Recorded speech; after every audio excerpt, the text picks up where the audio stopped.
and how do you think they've, I guess, helped you reshape your reconstructed cornerback and safety? Yeah, good question, Marcus. I really obviously had worked with Joe Casper before, excuse me, and had just so much respect for him and everything that he brought to the table in 2021, 2022. So when we got Vic back and we had a chance to do the same thing, or we got Vic here and had a chance to get Joe back.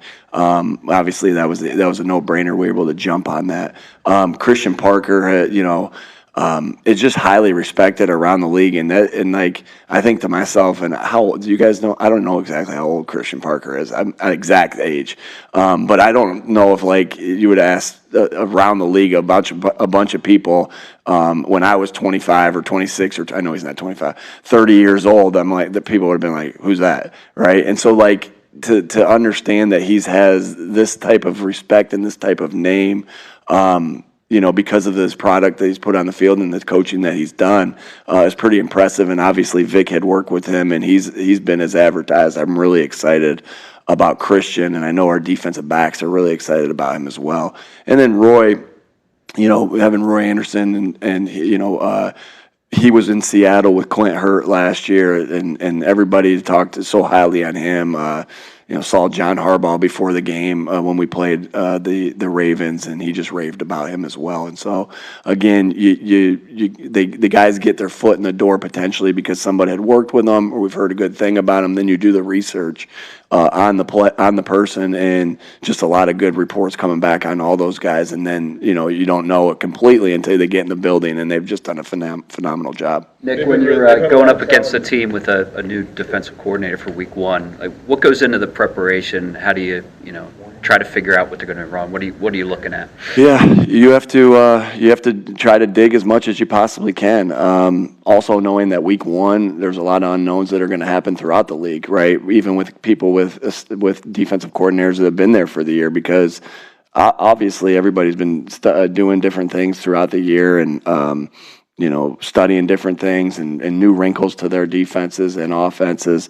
And so we'll have to be ready to adjust to anything that we get. But, you try to go back, to when he was a head coach, when he was at Boston College. Got a lot of respect for the coach himself. He's obviously done an unbelievable job and earned the opportunity to be the defensive coordinator for the Green Bay Packers is obviously a huge honor too. And so we'll have to be ready for anything, but without giving up secrets of what we've done, we've looked at a bunch of stuff as well, but also knowing that everything's alive, right? There's other guys on the staff that probably have influence as well of what they talk about, and then obviously Coach LaFleur, have so much respect for him and the coach that he is and what he's done in this league, and he's going to have an influence on it as well, and so we got to be ready for everything. How eager are you to put finally Saquon Barkley out there in your offense, and how eager are you for that? Yeah.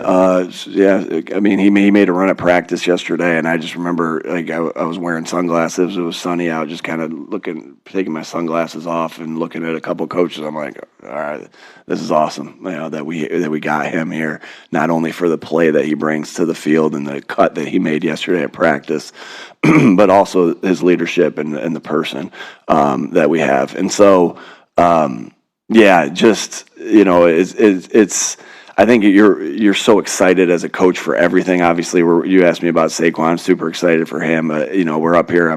We're in the team meeting today, and the words that came out of my mouth. Hey, and we got to be ready Friday night. And like, wow, what an unbelievable to say.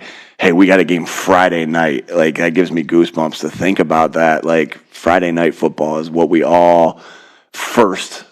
Those were my favorite players growing up because my dad was a coach, were the high school football players that played on Friday night, was John Briggs, was my brother Jay Sirianni, right? Mike Sirianni, Pete Conley. Those were my favorite players growing up. Friday night football, I was able to say that to these guys, and it's like the excitement should be so high on every level, not just for Saquon, just for all of us. Like this is why we fell in love with this game.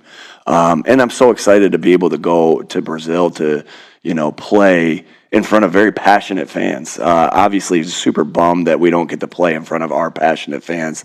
I love our fans, the home field advantage that we have, but excited. This is my first international trip, and excited and know how much they care about sports in Brazil, so I'm excited about that. I'm excited. It's Friday night football against the Green Bay Packers. You take me back to when those guys were my favorite players, and you said to me, hey, Friday night, September, whatever, 2024, you're going to be the head coach of the Philadelphia Eagles, and I'm 10 years old, and you're playing the Green Bay Packers. I mean, I would have been pretty pumped about that, and I'm still pumped about that. So, man, there's so many things to be excited for, and Saquon's obviously a big one of those. What's your plan for what you will do on the flight? Personal plan? I mean, my personal plan for 9 hours. I mean, is it a day in the office? I remember I fall asleep on trips like that, and that's been since I've been anytime Mount Union played when I was growing up. My brother was playing there. Wherever we went, if it was a 5-hour trip, I slept from the moment we left Jamestown, New York, to wherever we got to Mount Union. So, like, my natural reaction is when there's movement. Like, I don't get to do that anymore because every time we do a family trip and my wife doesn't drive, I have to drive everywhere, which I will gladly do because the kids are nuts during that time, and she's the one that has to handle them and get them the snacks and fix the iPads and fix the television. All right, yeah. But I will probably fall asleep, but obviously can't do that the whole time. But, Kellen and I are and Kevin Patullo are gonna watch something together on the way up, not like The Price is Right. I don't know why the first thing I popped in my mind, but like watch some film together on the way up. So that's a chunk that, there's a couple things like that I'm thinking, hey, I'm gonna watch this with these guys, watch this with these guys. Any good suggestions on any movies that are out or anything like that? Nothing? Is anybody? Okay, maybe you guys can tell me on the side. But, so a little bit of work, a little bit, I'll definitely fall asleep a little bit, and then, a little bit of just relaxing there as well. Because, today's our Friday, right? That's why we're meeting with you today. Tomorrow's like our Saturday, but then we get another Saturday, right? And so we're obviously way ahead and all those different things, but there's still this last minute, and there's a lot of unknowns like we talked about, but there's still some things obviously that we're saving for that trip to be able to go over. Nick, two more on the record. At the beginning of this process of Jalen Hurts learning Kellen's offense, he spoke about wanting it to become his own through this process. What have you seen with the collaboration of them and Kellen maybe feeling out what's comfortable for Jalen and the collaboration with those two? Yeah, Jalen's just done such a phenomenal job. He's just had a phenomenal camp, right? And he's had a phenomenal week of practice. Looking forward to going out there and seeing practice again today. But he, like I said, he's dove into everything that he needs to, do to be a great quarterback, and continue to be a great quarterback in this league. And he's worked his butt off, not only on the offense, but also, with his strength and conditioning, with his leadership, with his accuracy, with his decision making. And I've just seen him attack the offseason and the training camp. Like I'm so used to seeing Jalen attack, everything, and and I'm excited for him to be able to go out there and show everybody what he's been working on, because he's put so much time into it, and I'm excited for his season that he's going to have, and who he is as a player. About your exact setup down there, and is it different than like a typical road game?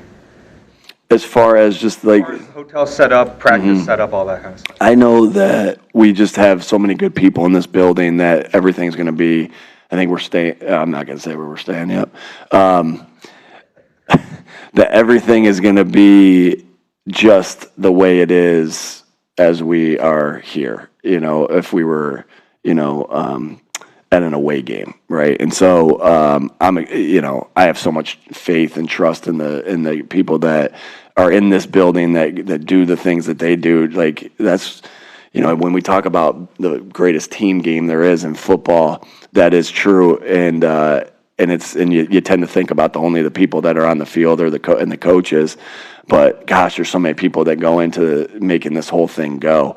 And so it'll be as similar as we possibly can make it. you know, with everything, without giving away too much because even there, we don't want to say too much there.